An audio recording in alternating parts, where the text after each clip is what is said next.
Hayyee ogeetti fiti laalchisi yoo qilleen sirriidha jedhan haa qeebala yoo qilleen ammoo sirrii mi jedhan qilleen mataan dhommoqoo jira jedhan akkaan sirraa qeebalu qabu garuu immoo sirratti bira yookaan ammeenya yookaan jibbaan sii qabu ilaalchi biraa hin jiru hubatti.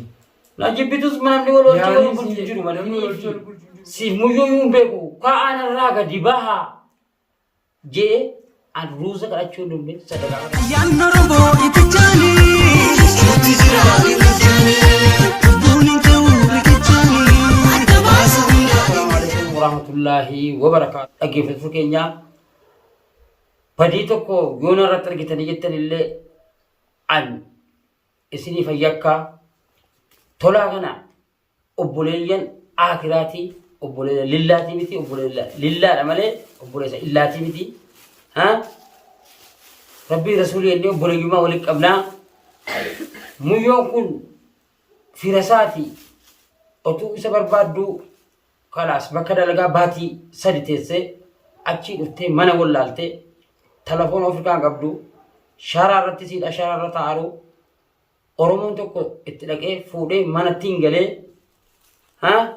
manattiin galee guyyaa lama mana bulchee ummanni ollaa sana galanu narra bilbilanii mucaan kun ollaa keenya fuudheedha moo yoo fuudhellee salgii maalii nu dhoskee haasaa rafshaa jira jedhee ollaan dhagahee narra bilbilanii hoggammoo narra bilbilamee jedhu hoggam mana isaa sana dhaqee jedhu mucaan muyyoo kana Mansuur tolaa firishittiya tolaadha jettee itti mannaan ittiin sigeessa jedhee lakkoofsa harkaa fuudhee irra bilbilee lakkoofsi sun cufaadha jedhee muyyoo mana keessa bulfatee kalaas manni gurfaa lama kalaas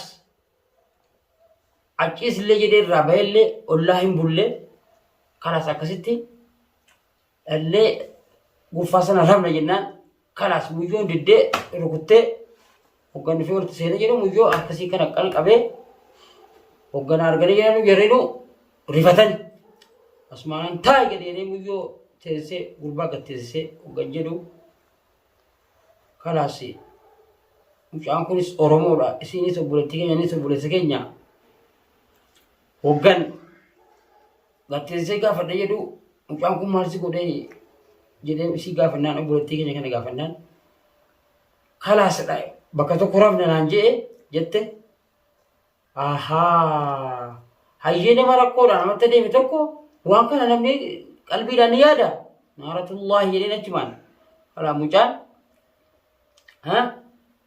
muyyoo obboleettii xiyyaati sinis obboleessa xiyyaa kottu si fayyadameera si tuqeera laanan xunne jette hayyee sana amanuu dhiisisan maaliifi yookaan ta'e kijiba tokko haasofte kan nama argu Allah alam rabbii jira hayyee kana qabi sitti fayyadameera wallaahi natti fayyadamne jette maaliifan kana qabee kachiisigaa yoo isiin waan rabbii kana qabuu dhiifte ana sumaanan fudhadhee mana hakimaa dhaqaa dhagaatu dhaggeeffadhaa asiinan muyyoo quraana qabee kachiisi wallaahi natti fayyadamne jette hayyee sitti fayyadamuun dura tolaa kana bira si geessuun dura atiif immoo maal walii taatanii jedhee gaafannaan obboleeyyan rabbiiti isaa waliin hin jira jette haaya jedhee muyyoo kana mana fide hoggan jedhu akkana jedhe akkana akka dhiiraatti akka obboleessummaatti itti himnaan illi immoo deebi'ee ani sidii fi siif muyyoo yuun beeku kaa'aan irraa gadi bahaa jedhee an ruusa kadhachuu hin dhumne sadaqaa kadhachuu hin dhumne gam tokkoon qaama mootummaatti ta'a irratti roorrisees hin jenne sareen ollaayyuu kabajaa qabdi ka'aan irraa bahaa hogga ka'ee jedhe mucaa kanaa waliin nyaadhee dhuge lillaahi wa rasuulii obboleessummaa lillaahidha malee waa illaa wayitiif miti kanaa jennaan uummanni kanarraa gadi bahaa jedhee ofii mana keessatti na dhiisee ka'ee bahee asumaanis immoo yeroo san isin dallalneeni of deebisee teessise hayyeeka obboleettiin keenya kun masalan ulfata isaatu waan fokkattuu akabaattu har'a isiisa tarallee kaanetiyyi rakkoo sirriitti kana waliin qablee rakkoo sana oolchinee kaanetiyyi won badii qabaadhe yoonni badii qabaate jedhe walii manna malee har'a miskiina tokko jechuun shaara irratti gallee gara ni jedhee hin deemee guyyuu kana gatuun nurratti barbaachisaa miti mee isiniin naa dhagaa kaayinarraa bahii jechuun kun maalti isinitti dhagaama buleeyyan keenya. Ambara immoo inni irraa kaayii beesee inni irraa baasee jechisiise rakkoo biraa osoo hin ta'in ani suma tanaan niin jee amma maaliif isii tana isii waliin dhuftanii sanumachaan jee malee rakkinni biraa yookaan ammeenyi yookaan jibbaan sii qabu ilaalchi biraa hin jiru hubatti. Na jibbitus namni wal oolchee bulchu hin jiru namni wal oolchee bulchu hin jiru ni eega namni wal oolchee bulchu garuu namumti tokko namni ka'aanarraa gadi baa jechuun maanni waa sadaqaas kadhachuun sadaqaan kadhachuun dhuftan jenne laa ani fakkaata mujoon kun gosi hin taane moo hayyee kai baasi kai gadhiisi karaa rabu si gadhiisi hayyee kai gatika gumaamaadha gatika si hin taane kai gatika keessi gumaamaa kun jira kai baaltii keessa buusi gatika hayyee si hin taane laa gumaama keessa osoo hin ta'in laa naan taaneen kun naan taane jechuun naan taane hayyee ka harki kan kee bitaan si hin taane jechuudha bara harki kee bitaan naa ta'u osoo hin ta'in gochee isii raawwattee naan gochee isii raawwattee isitti wal beeka ka sana akkasii amma isitti wal beeka ati amma dhiifama maal inni beektaa jarjara waraabessaa gaafa ciniinaa jenna amma ifii jarjarteeti jarjaraa san gartee tiitichaa iseen ifii isin ifii akkas garuu immoo isii akkas godhuu barbaaddi manninis ka duraan beektu amma akka nama tokkotti harka bitaatii fi harka mirgaati harka bitaan gatiin jettee miree waama lamaa fi sadii sinirraa gaafadheetiin sirraa taqabbala isii sinti duwwaadhan amma haya fudhadhe garuu immoo waan takka waan si gaafadhuu jira amma fuula mataa dura teessee jettee waan kanaas akkaan waan kanaaf boodee jekkama dubbii amma dura jirtu ati quban qabdu dhugaadha waa hedduu waan ati quban qabnee jiru waan dhufee jiru ati waan hin beekne saniifuu amma gurbaan mana kophaa galaa jette sababa inni kophaa galutti waan achi mana ala baasan duraan achi kophaa galuu isaa turuu beekaniif shororkaan mana keessatti uumamtee haaqilaa irratti dawwalanii himanii inni dawwalee mana kana dhufee jette beekan dubbiteeti awwaan haasawaa keessa laguu jiru hayyee guyyaa lamaan achi bultee sanoo isii fi gurbaan mana namaallee deemee irraan bullee jette amma isii tana qulqulleessi quraanillee qabachiiseetiin jireetti kana maali ka ala la yaani beekan namni ammaan la ageeffadhu namtoo namni ammaan harra waan fedhe safuu ageeffadhu waan fedhe safuu waan fedhe safuu hayyee kitaaba rabbiitii boqa qabee har'a kitaaba rabbii qabdee miree qalaaf yoo sobdee kitaaba rabbii qabdi ganama daqiiqaa fudhate yeroo fuulli qayyaramu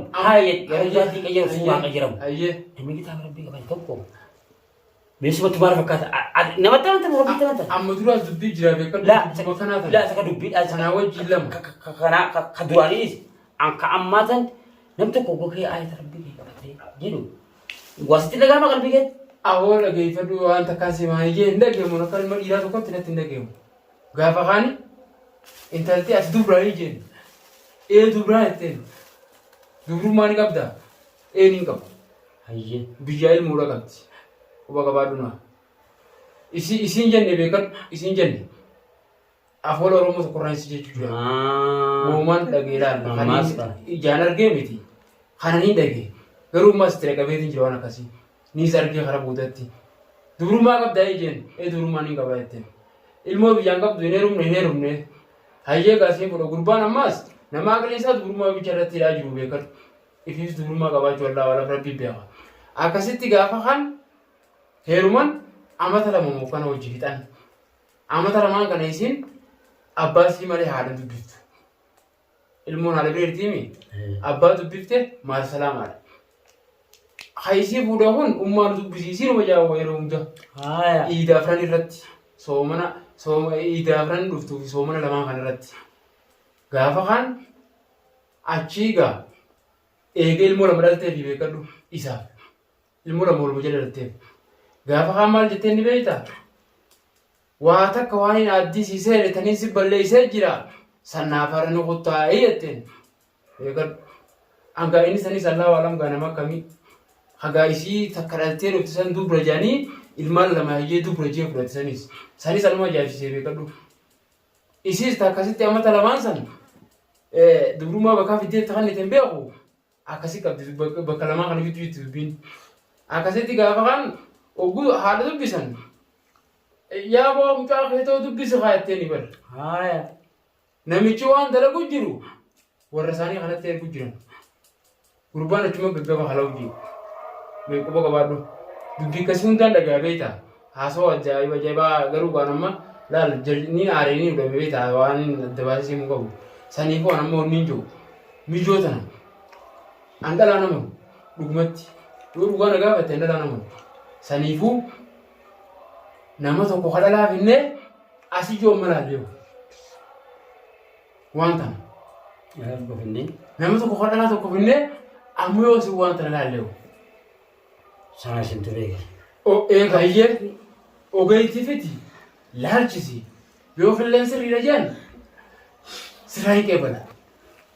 Yoo filleen ammoo sirrii mijaan filleen mataan dhommoqoo jira jaan akkaan sirraa qeebalu qabu. Garuu ammoo sirratti hin dhiisu aalii ambayyoo fi dirmachiiseetiin ambayyoon na dirmadhaa jeeni ta dubbii amma dura taatee itti deebinee sanfinna jechuudha. Hayyee gaarii jettee amma boodee akka jettee beeku. Qoy. Yoo boodammas feetu godheeti sharaara feetu godheesi feetu dhiisi laa narraan fuudhin narraan fuudhin narraan fuudhin narraan fuudhin laa narraan fuudhin. Ragaa naaf taataate yoo isin waan ragaa dhiisi narraan fuudhin an muyyoo sirrattan beekaa mataan isii waataan sirrattan beekaa maasalaam. Osoo dubbii tana dalaan baasin deemta duba qillee tana kanarraa ilaalin. Laal mijoo laal beeyta waan amma dura dalaydee akka itti deemte beeytaa meesi.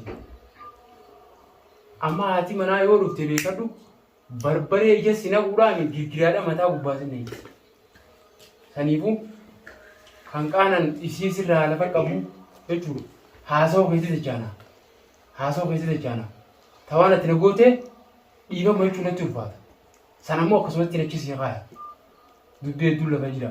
Saniifuu immoo haadha manaatiin sirraa lafa qaba. Gurbaan irra dhiisee kute gurbaan kun qaama seeraatii booda na gaafata. Wal mari'attanii wallee gurbaa duraa sanii maallaqaan bittanii fiduufi garuu ammoo inni nama maallaqaan bitamuu yaadu akka isatti qunnamtee dhufte hin beeku ammoo ammaaf taa'e. Habajuma isaatii taa'e. Xifaa ati na gooteetu ila akhira gurbaa kan dhaqee gurbaa kanaatu waa meeqaan adda nu baasee mataa adda nu qabee uummata ati waliin nuyi adda nu galchuu jechuudha. Kana siimuu barbaanne immoo ummaan bakka irraa dhuftees waan dhufteefis aalii xiyya yaammadheeti gabbee nama tokkoo filama. Akka haadha manaallee lafa qaban sitti ol deebi'a. Saniifuu ol dabrii ta'e ammas bishaan sumii fitattee dhuftu hin beeku bishaanis sumii naan naqin. Ilmaan lamaan qaba. Gama maallaqaa xiyyeetaame odoon xifaatiitiin baasu beeyte amma ilmaan san biraan hin kuchiisin. Kanumaan dhaammadha dhaamsa hojii kana. Mataa lubbootee kanatti taa'iniiti. Akkasitti taa'i hangaan dhufu gurbaan ba'ee jira. Nama lamaaf akkana yaammadheetiin dhufee dubbadha. Akkana manas hin naqu. Wantoota qulfii alaan suqurra beekin deemammaas. Tan ulaa tanallee ni qollafu, tachaan tullee ni qollafu. As tuquma taa'e. Halas dhumate. Nama tokkoo fi lama jedheetiin dubariidha dhalaa argaduusi. Akka booda jaartii ibidda silaasin na ibsusan akkanatti na himaa malool na itti naan jettee. Akkanaa jee taa'e.